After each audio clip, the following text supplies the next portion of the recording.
শীতকালে যদি এরকম আলুর দম পাওয়া যায় তাহলে আর কি চাই। বলে না সোনায় আর সোহাগা, গরম গরম আলুর দম আর ফুলকো ফুলকো লুচি। তোমাদের আলুর দম কী দিয়ে খেতে ভালোবাসে তোমরা কিন্তু একটু অবশ্যই কমেন্ট করে জানাবে। কিন্তু প্রথমেই আমি এখানে নতুন আলু আজকে বাজার থেকে নিয়ে এসেছিলো, সেই নতুন আলুগুলোকে দেখেই একদম লোভ না সামলাতে পেরেই চটপট করে আলুগুলোকে ধুয়ে নিয়ে ডুবো ডুবো করে কেটে প্রেশার কুকারে বসিয়ে দিচ্ছি 1 থেকে 2টো সিটি দিয়ে।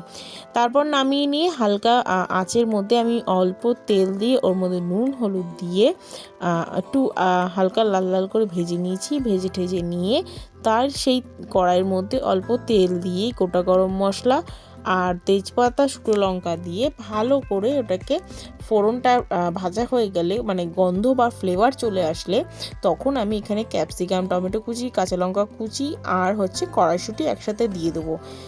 কড়াইশুঁটিগুলো যাতে না ফেটে ওঠে সেই জন্য অল্প একটু জল দিয়ে ওর মধ্যে একে একে মশলাগুলোকে দিয়ে তার মধ্যে চই ঝালও কিছুটা দিয়েছিলাম, দিয়ে কষাতে থাকবো। তারপর একটু টক দই দিয়ে ভালো করে কষিয়ে নেবো। এখানে যে যা মশলা দরকার ছিল সবকটাই আমি এখানে একসাথে অ্যাড করে কষিয়েছি মশলাটাকে। তাতে মশলার কালার বা মশলার সৌন্দর্য, মানে মশলার যে একটা ফ্লেভার থাকে সেটা আরও ভালো ওঠে। তারপর মশলাটা হালকা কষানো হয়ে গেলে ওর মধ্যে ভেজে রাখা আলুগুলোকে দিয়ে আবার ফের কষিয়ে নেবো।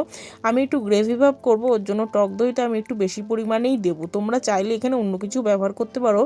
আর লাস্টে আমি বাদাম বাটাটা দেবো। বাদাম বাটা লাস্টে দিলে এর ফ্লেভারটাও কিন্তু আলাদা আসে। কষানোর সময় দিলে একরকম আসে, আবার লাস্টে দিলে আর এক রকম আসে। তোমরা বাড়িতে ট্রাই করে দেখো, তাহলে দেখবে এমনিই বুঝতে পারবে।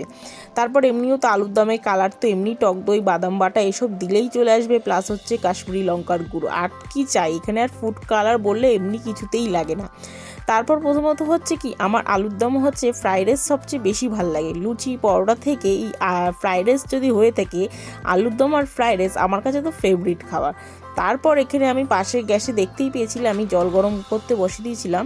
একদম কষানো হয়ে গেলে গরম গরম জল দিয়ে একদম ফুটতে দিয়ে দিয়েছিলাম 1 থেকে 2 মিনিট অবধি।